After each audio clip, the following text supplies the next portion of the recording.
খুলতে বাধ্য করবেন না, তাহলে ভিতরে সব কিছু প্রকাশ করে দেব। আমরা কারো বিরুদ্ধে লাগালাগি খুচাখুচি করা পছন্দ করি না, কিন্তু আমাদেরকে কুচা দিলে কুচা ফিরাইয়া দেওয়া আমাদের উপরে ওয়াজিব। সেই ওয়াজিব কাজটি করতে আমাদেরকে মেহেরবানি করে বাধ্য করবেন না। আমরা আগেই বলেছি, জাতিকে বিভক্ত করতে চাই না, জাতিকে ঐক্যবদ্ধ করে আমরা সামনে আগাতে চাই। এই জন্য আমরা 3টা শর্ত মাত্র দিয়েছি। এই শর্ত আমাদের রাজনৈতিক সাংগঠনিক শর্ত নয়, এটি বাংলাদেশের জনগণের শর্ত। আমরা বলেছি, আগামী সরকার যদি আল্লাহ তাআলা আমাদেরকে গঠন করার তৌফিক দেন, আমরা সবাইকে নিয়ে সরকার গঠন করতে চাইব।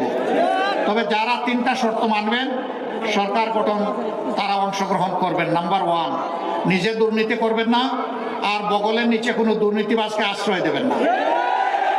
নাম্বার 2, গরিব ধনী, হিন্দু মুসলমান বৌদ্ধ খ্রিস্টান, নারী পুরুষ